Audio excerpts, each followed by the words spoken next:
O primeiro tiro ecoou pela madrugada silenciosa de Uauá às 2h37 da manhã de 15 de agosto de 2019, rompendo o silêncio pesado do sertão baiano que dormia sob lua minguante. José Antônio Silva segurava rifle com mãos firmes, respiração controlada, olhos fixos na janela da casa onde seu alvo dormia alheio ao destino que se aproximava.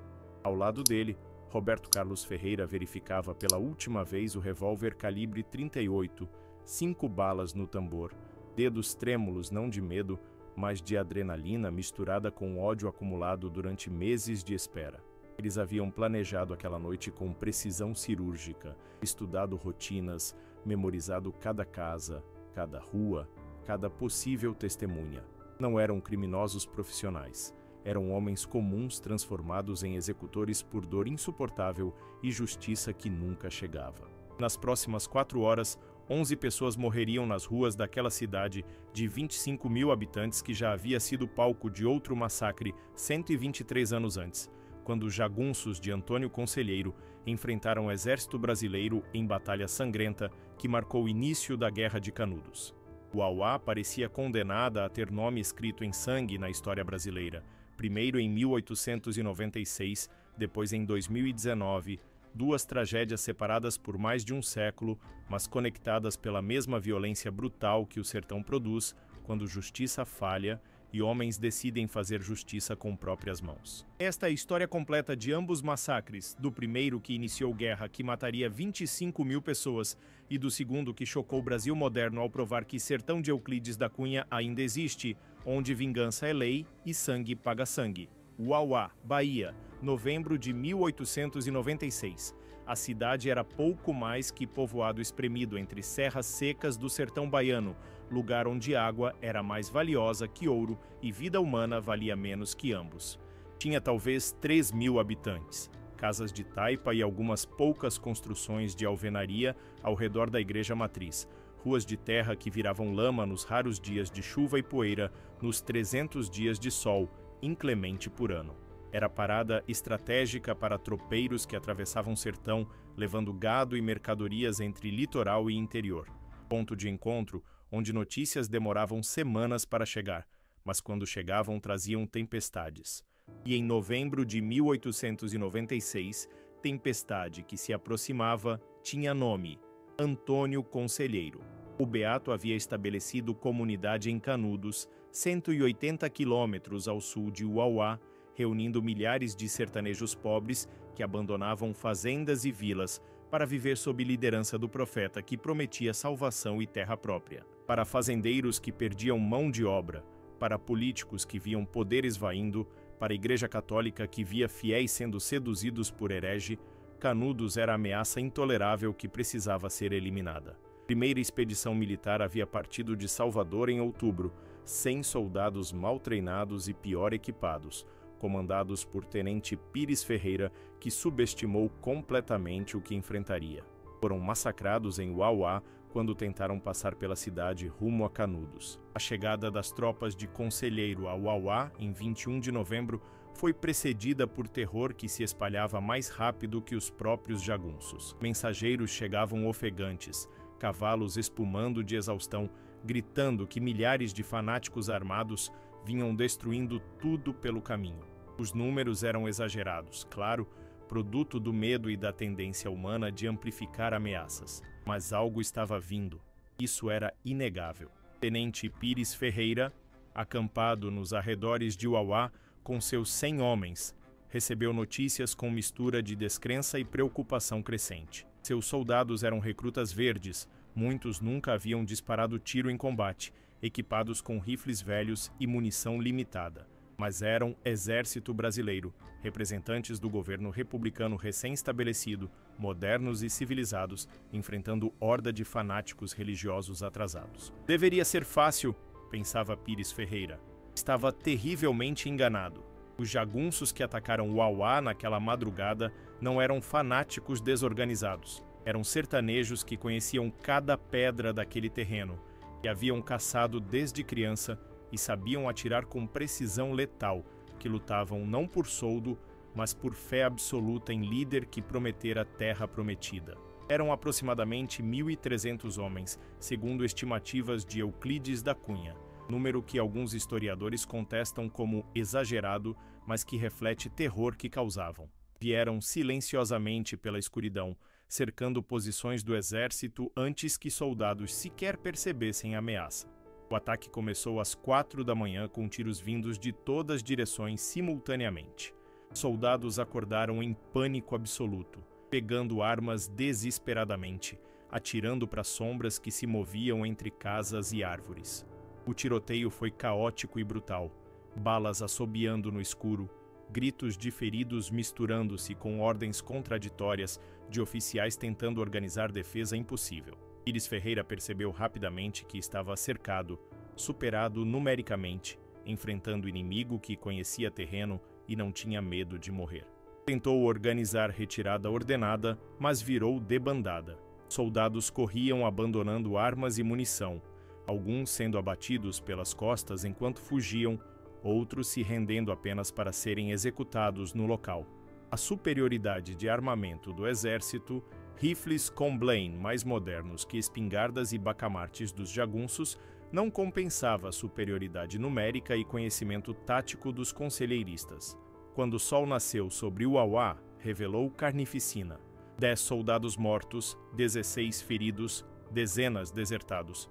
Os jagunços haviam perdido talvez 150 homens, segundo alguns relatos, número contestado e impossível de verificar, mas haviam vencido. A primeira batalha entre República Brasileira e Canudos terminara com vitória humilhante dos fanáticos religiosos. Iris Ferreira recuou para Monte Santo com o que restava de suas tropas, derrotado e humilhado. O conselheiro e seus seguidores voltaram triunfantes para Canudos, cantando hinos e carregando armas capturadas do exército. A Batalha de Uauá foi o primeiro sangue de guerra que duraria mais um ano e custaria 25.000 vidas. A derrota em Uauá chocou o Brasil. Jornais de Rio de Janeiro e São Paulo publicaram manchetes alarmistas sobre horda de fanáticos que destruíra tropas nacionais, sobre monarquistas disfarçados, de religiosos tentando derrubar república, sobre ameaça à ordem e civilização vinda do interior bárbaro. Era mistura de preconceito contra sertanejos, medo genuíno de instabilidade política e vergonha nacional de que exército moderno havia sido derrotado por matutos armados. O governo federal respondeu com força crescente. A segunda expedição foi enviada em janeiro de 1897, comandada por Major Febrônio de Brito, 500 homens melhor treinados. Foram derrotados. Terceira expedição em março, sob Coronel Moreira César, veterano da Guerra do Paraguai, com 1.300 soldados. Foram massacrados. Moreira César, morto em combate. Cada derrota tornava Canudos mais mítico, mais ameaçador. Finalmente, quarta expedição foi montada. 5.000 soldados com artilharia pesada, comandados por General Arthur Oscar, cercaram Canudos em junho de 1897. Sitiaram comunidade por meses. Bombardearam casas com canhões, cortaram o abastecimento de água e comida. A resistência foi heróica e desesperada. Homens, mulheres e crianças lutaram até a última bala, depois com facas, depois com pedras, depois com mãos nuas. Quando Canudos finalmente caiu em 5 de outubro de 1897, não restava nada. Todas as casas destruídas, todos os líderes mortos ou executados, população de 25.000 reduzida a algumas centenas de sobreviventes famintos. Soldados decapitaram o cadáver de Antônio Conselheiro e levaram cabeça para Salvador como troféu macabro. Degolaram prisioneiros sistematicamente. Foi genocídio que a República Brasileira tentou esquecer, mas que Euclides da Cunha imortalizou em Os Sertões, denúncia literária de crime nacional. Uauá voltou ao anonimato após a Batalha de 1896. Virou nota de rodapé em livros de história, mencionada apenas como local onde começou Guerra de Canudos, esquecida pela maioria dos brasileiros. Cidade cresceu lentamente durante século XX, economia baseada em agricultura de subsistência e criação de caprinos, população aumentando para 10.000 em 1950, 20.000 em 2000. Continuava sendo lugar esquecido pelo poder público, sem desenvolvimento significativo, onde jovens saíam buscando oportunidades em cidades maiores e velhos ficavam cultivando terra ingrata. Violência era constante, mas banalizada. Brigas de bar que terminavam em morte, disputas de terra resolvidas com rifle, vinganças familiares que atravessavam gerações. Polícia era presença ocasional.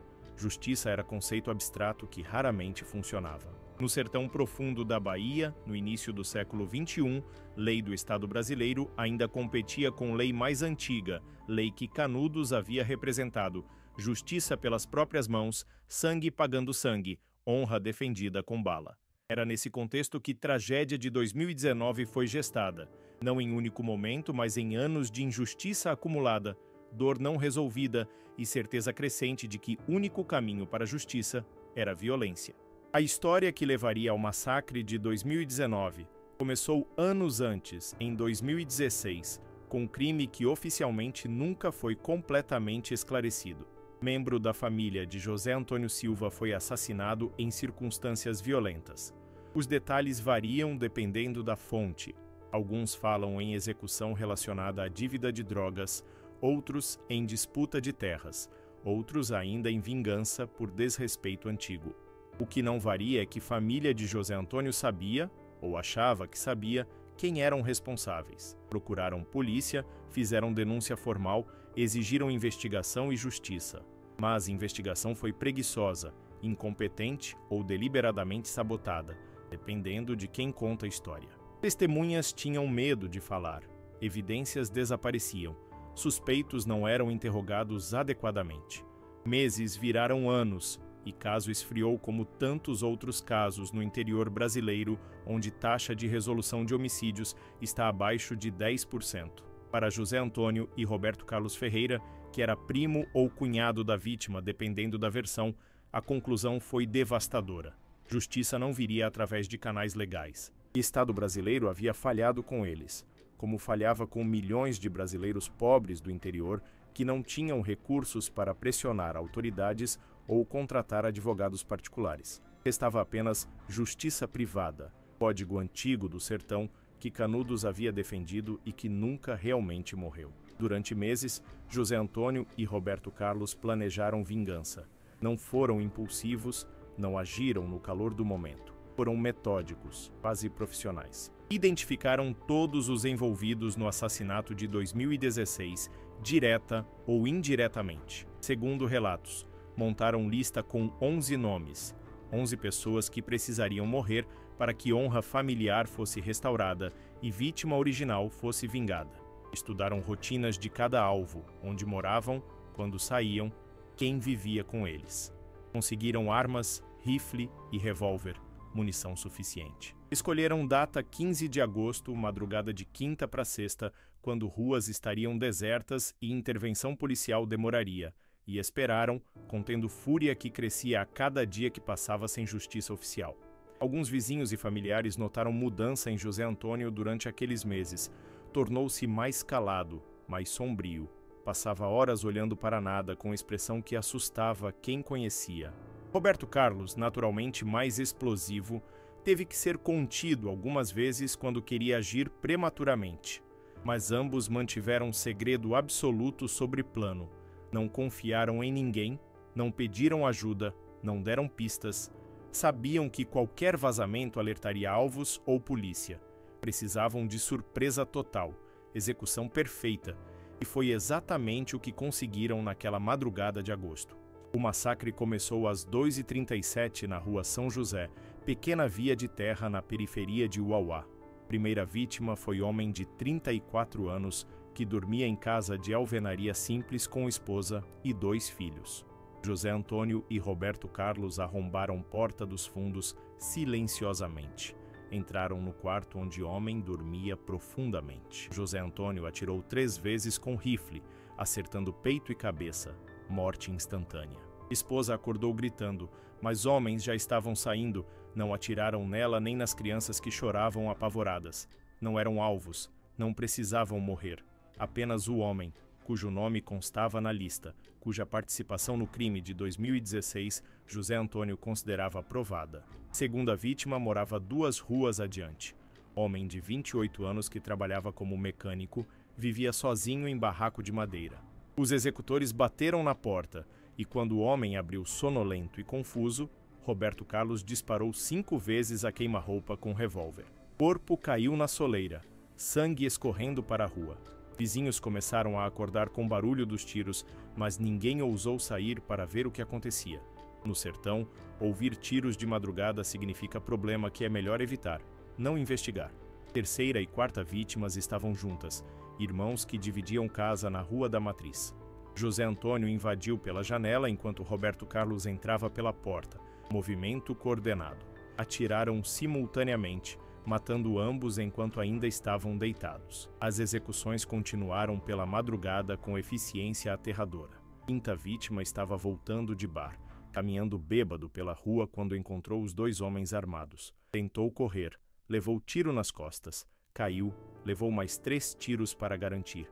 Sexta vítima foi retirada na força de casa por Roberto Carlos, enquanto José Antônio mantinha a família sob mira, garantindo que não interferissem.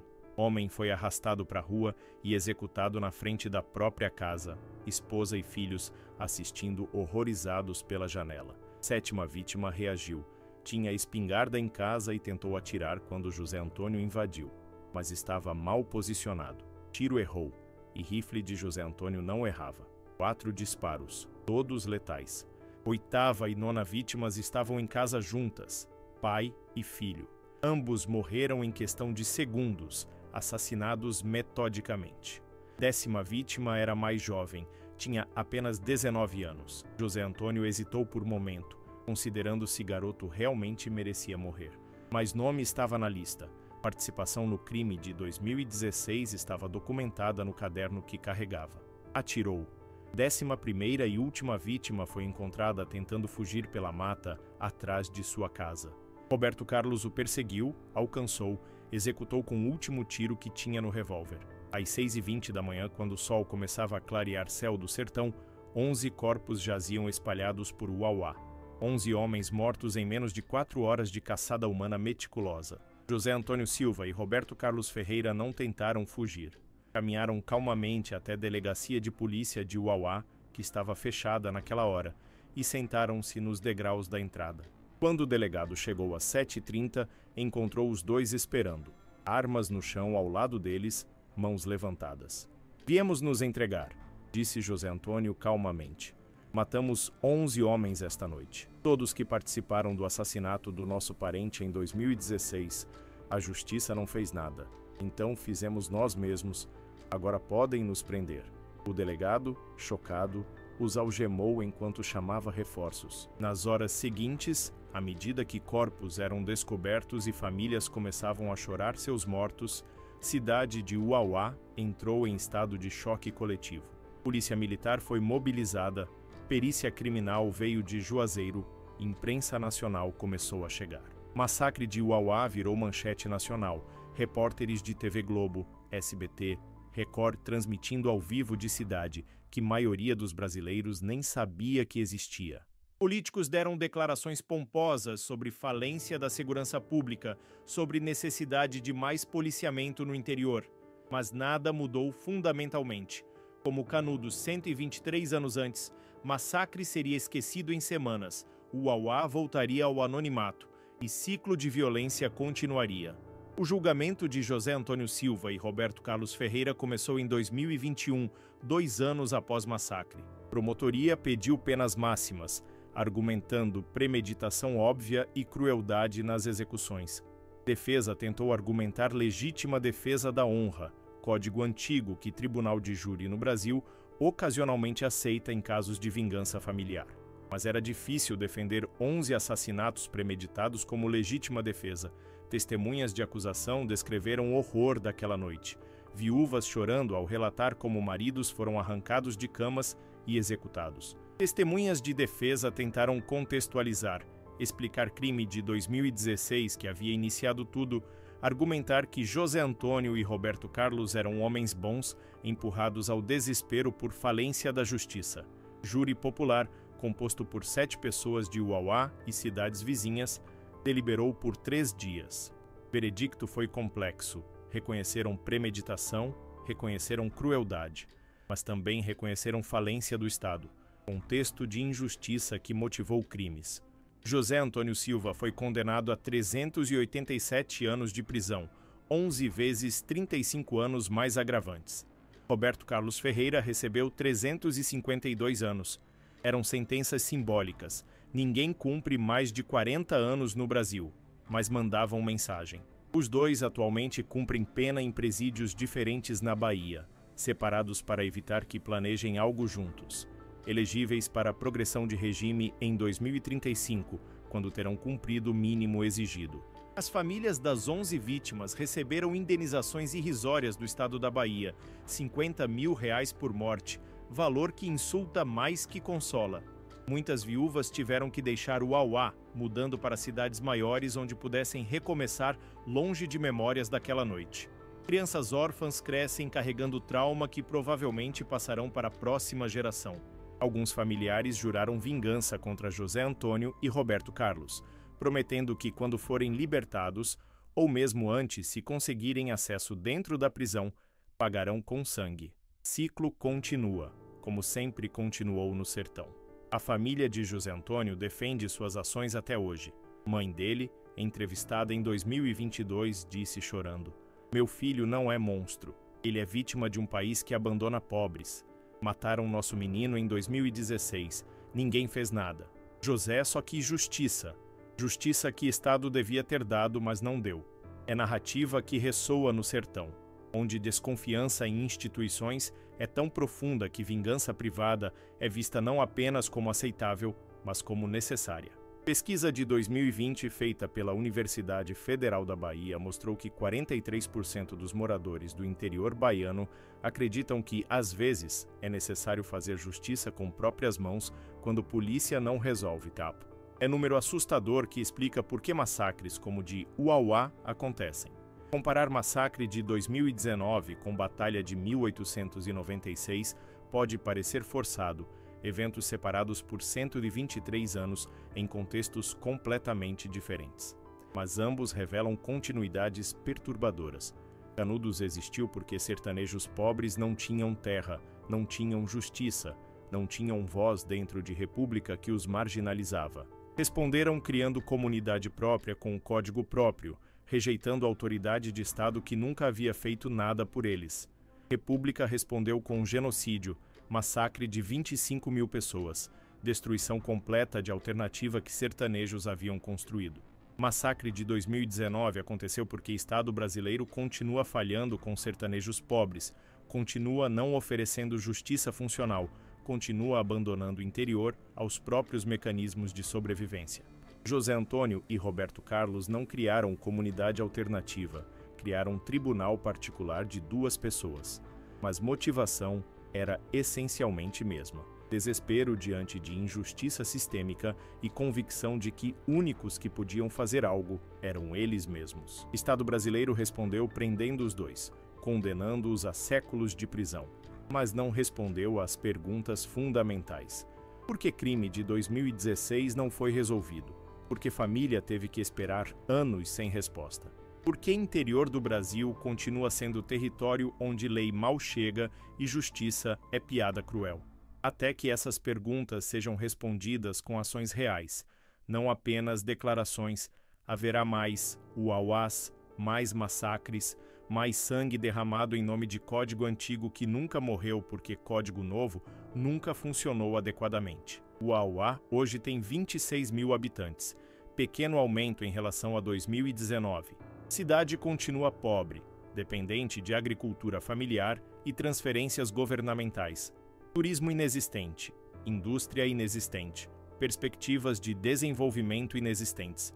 Jovens continuam saindo, velhos continuam ficando. Violência continua.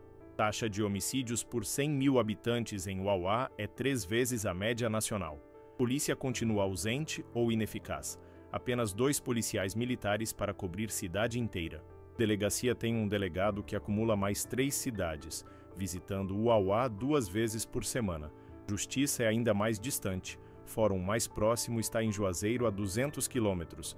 Processos demoram anos para serem julgados. Monumento foi erguido em 2020 para lembrar as 11 vítimas do massacre. Pequena praça com nomes gravados em pedra e frase: "E suas mortes não sejam em vão."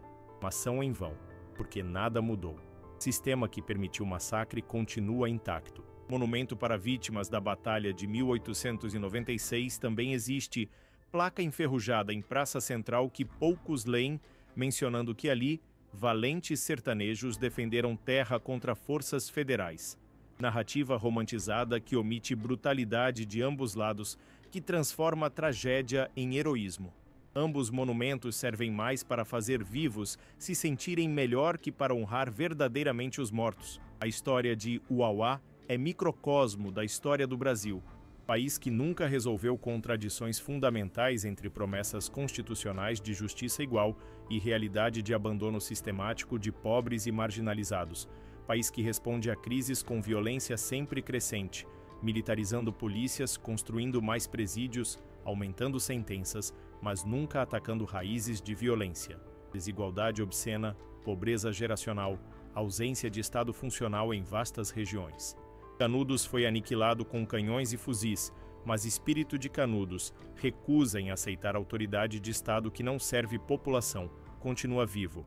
Se manifesta diferentemente, não em comunidades religiosas milenaristas, mas em facções criminosas que controlam favelas, em milícias que dominam bairros, em justiceiros que matam 11 pessoas em madrugada sangrenta. São sintomas de doença mais profunda, doença que Brasil prefere medicar com repressão em vez de curar com justiça social. Enquanto escolha for essa, o Uauá será apenas uma entre muitas tragédias. Massacre de 2019 será esquecido como Batalha de 1896 foi esquecida e violência continuará sendo característica definitiva de relação entre Estado brasileiro e brasileiros pobres. José Antônio Silva, entrevistado na prisão em 2023, disse algo que resume tragédia perfeitamente. Eu sei que fiz errado. Matar 11 pessoas, não importa motivo, é errado. Vou morrer na prisão por isso, aceito minha punição. Mas quero que entendam uma coisa. Não sou o monstro que mídia pintou. Sou o homem que foi empurrado além de limite que qualquer ser humano pode aguentar. Mataram meu irmão. Ri na minha cara. Polícia não fez nada, justiça não veio. O que eu deveria fazer? Aceitar? Esquecer? Perdoar assassinos que ficaram livres rindo de mim? Não consegui. Talvez homem melhor conseguiria, mas eu não consegui. E sinceramente, acho que a maioria das pessoas, se estivessem no meu lugar, também não conseguiria. Brasil cria monstros e depois fica chocado quando monstros agem como monstros. Quer me punir? Tudo bem, aceito. Mas pune também Estado que falhou, polícia que não investigou, justiça que não veio. Porque sem essa falência toda, aquelas 11 pessoas estariam vivas e eu não estaria aqui. É impossível concordar com suas ações. Impossível justificar 11 assassinatos. Mas é igualmente impossível ignorar núcleo de verdade em suas palavras. Brasil cria contextos onde tragédias como o Uauá são quase inevitáveis, e depois pune indivíduos sem nunca consertar sistemas que os criaram. Em 21 de novembro de 2023, o Uauá marcou 127 anos da Batalha de 1896 com pequena cerimônia na praça principal. Compareceram talvez 30 pessoas, maioria idosos, para ouvir discurso do prefeito sobre valorização da história local e turismo histórico que nunca se materializa. Ninguém mencionou o massacre de 2019, ainda muito recente, ferida ainda muito aberta. Mas conexão estava lá, não dita, mas presente na consciência de todos que conheciam ambas histórias. O Uauá sangrou em 1896, sangrou novamente em 2019 e sangrará outra vez se condições que produzem violência não mudarem. Esta é profecia fácil de fazer. Não porque há algo de especial ou amaldiçoado em Uauá, mas porque há algo de fundamentalmente quebrado no Brasil que Uauá representa. Sertão esquecido, pobres abandonados, justiça ausente, violência como único recurso. Enquanto esse Brasil existir, enquanto milhões viverem nas condições que produziram jagunços de conselheiro e justiceiros de 2019, haverá mais massacres. Mudarão nomes, mudarão datas, mas a essência permanecerá a mesma. Sangue derramado porque Estado falhou, porque justiça não chegou, porque seres humanos foram empurrados além do que podiam suportar e responderam da única forma que conheciam. E enquanto isso, políticos darão discursos, jornalistas escreverão artigos chocados. Brasil urbano e civilizado olhará com horror e incompreensão para Brasil rural e esquecido, sem nunca entender que ambos são parte do mesmo país, do mesmo problema, da mesma tragédia contínua que é ser pobre e marginalizado na nação mais desigual do mundo.